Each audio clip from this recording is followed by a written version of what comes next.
It's a perfect situation.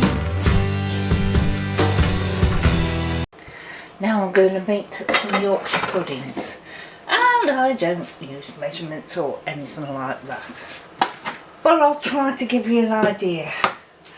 I've got 3, call these medium to large eggs, only about 1 a day averaging.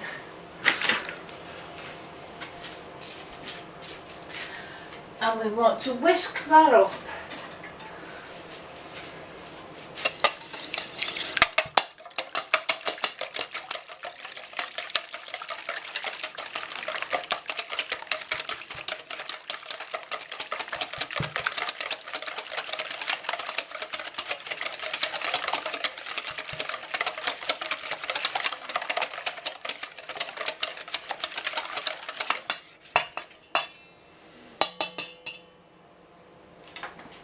To that, I had,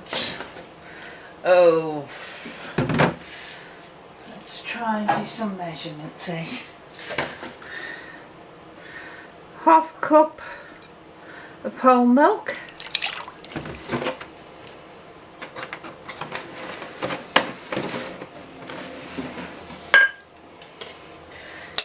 stir, and plain flour.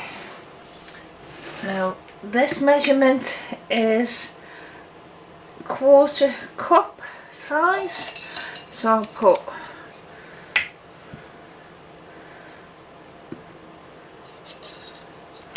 the equivalent of about 3 cups.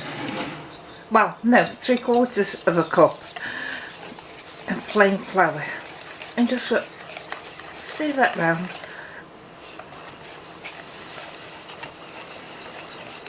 You can sift your flour, and all that does is take the lumps out if there are any, but I'd rather give it a little extra beat. Now that's a bit on the thick side, so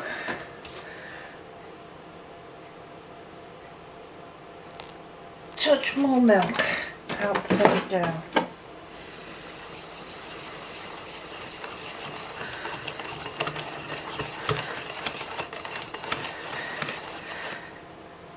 And you see the consistency, it's a bit like emulsion paint but slightly thicker, only slightly.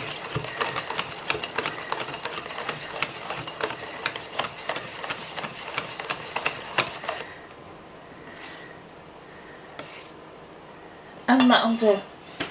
And leave that to one side, let it rest a bit.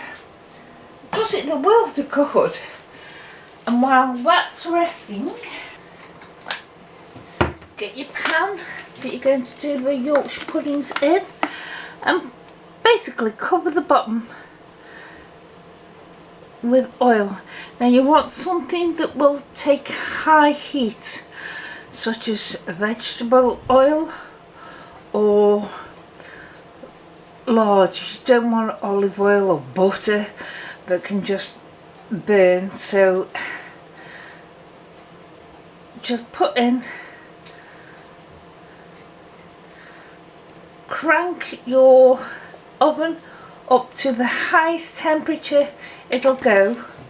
While the meat is out of the oven resting, I turn the oven up to nearly as high as it will go and put this pan in there for about 10 minutes, 10-15 minutes to get the oil very, very hot. I think I put a bit too much oil in them, never mind. But it's been in the oven for about 10 minutes and got very hot. And you see how it's sizzling and cooking. Whoops, too much there.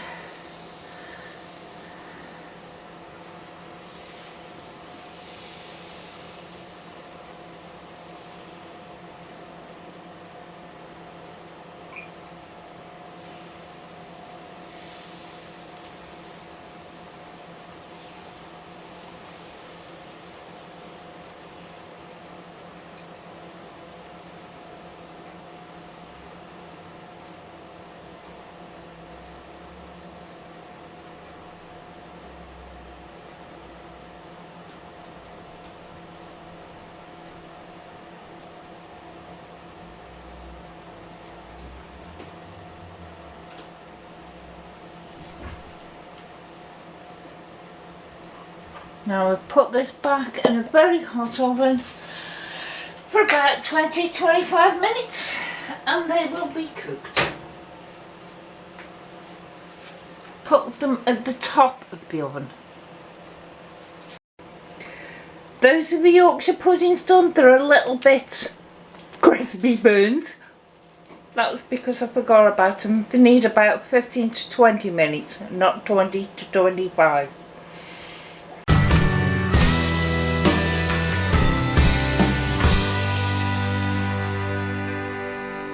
It's a perfect situation.